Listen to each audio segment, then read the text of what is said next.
What up? So we got some new parts for the Jimny today, and we got some new parts for the Bravo. But I have two announcements before this video starts. One, if you're watching this video, I want to get to 2,000 subs before 2022. So if you're watching my content, you like these videos, hit that subscribe button. It's free, helps the channel out, helps everybody out. Now on to the Bravo. So about 2 weeks ago when I got back from Atlanta, the Bravo felt weird. It felt very low on power.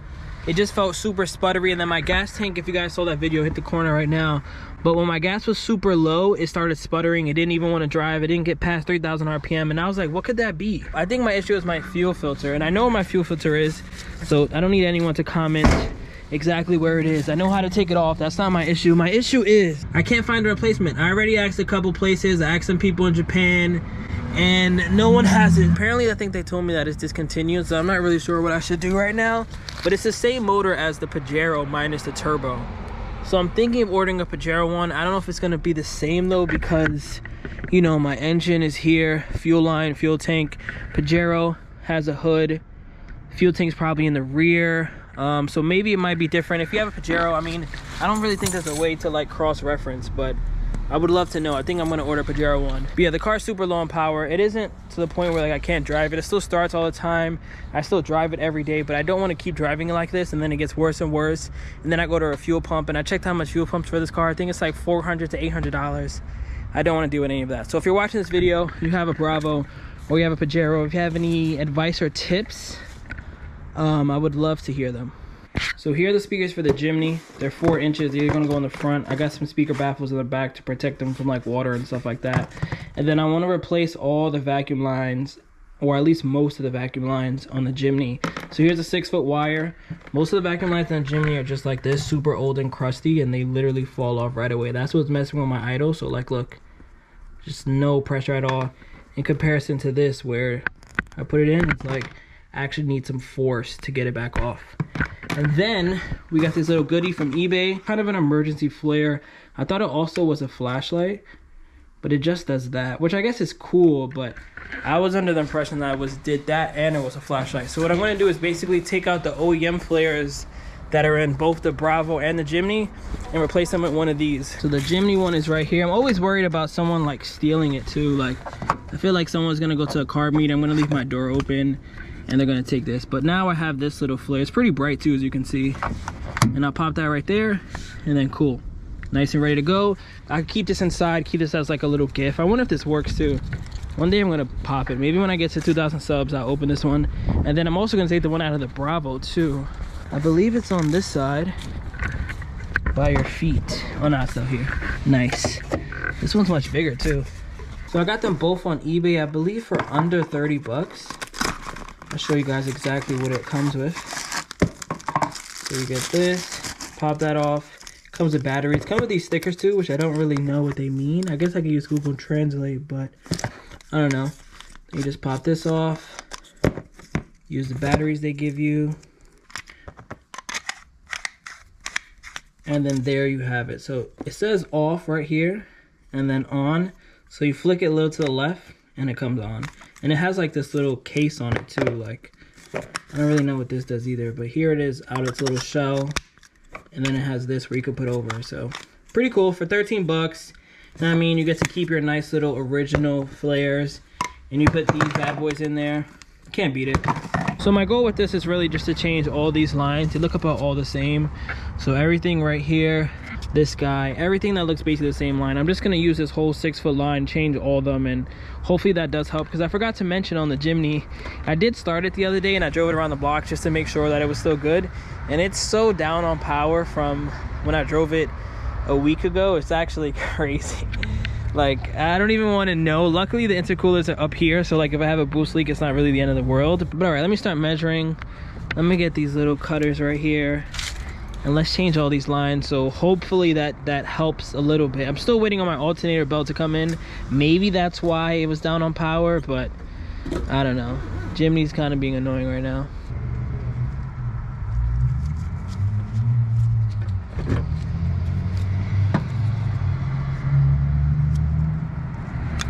Put this guy in here, and then I'm done. And like, you see how much, well, you can't really tell, but I actually need some force to pull this out in comparison to like this one, where it's just, In, out, in, out, in, out. This one, it's like a little bit more force, if you could realize. But now let's continue to do that over and over and over.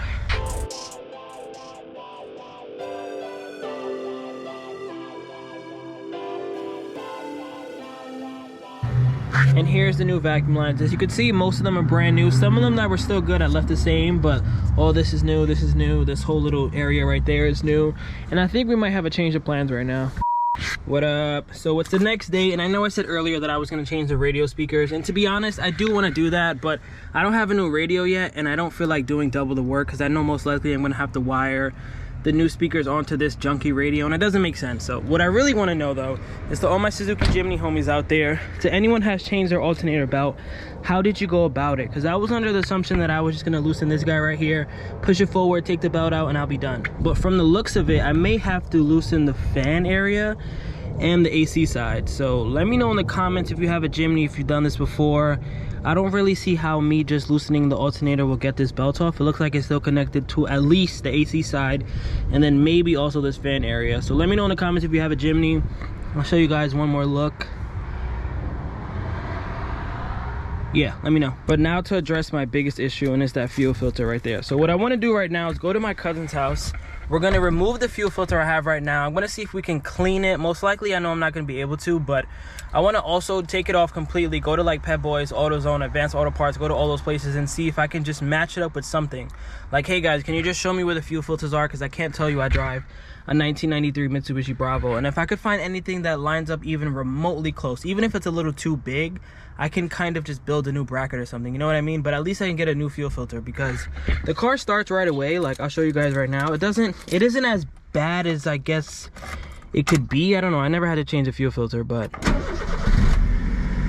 know what I mean? It starts right up. I think my real issue, honestly, is that I've been using this to kind of just clean up the Bravo, and I think in using this, it kind of cleaned up all the gunk that might have been in this car, and it clogged my fuel filter. I think it was really self-inflicted, which kind of pisses me off even more. But I think I kept using this for like the last couple months, and I think this is what really made my car mess up. Like, not gonna lie to you, because it only has 52,000 original kilometers, which is like 30,000 miles or something like that. So it isn't, I can't imagine it being dirty. I think my stupidity in using this is exactly why the car's messed up right now. But let me drive to my cousin's house right now. I'll catch up with you guys once I get there.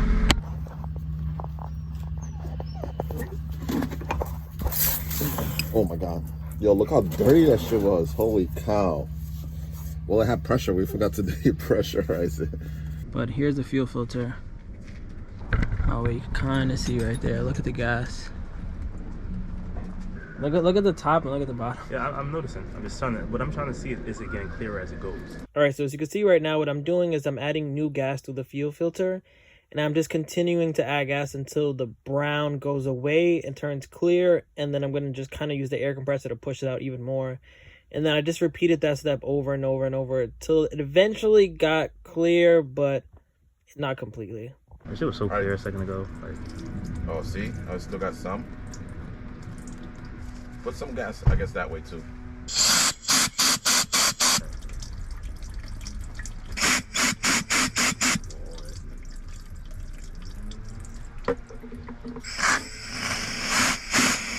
All right, so here's where we're at right now. I did that for another 5 more minutes, and it starts to come out a little clear. Not completely. I don't think it's going to completely clean itself, but I think it should make a big enough difference. So I'm just going to mount this back in. Let's start the car and see if my problems are fixed, at least for the meantime. All right, now, I don't think I'm really going to be able to tell right now, but... Yeah, don't worry, keep doing it. It's got to fill up with fuel. Oh, okay.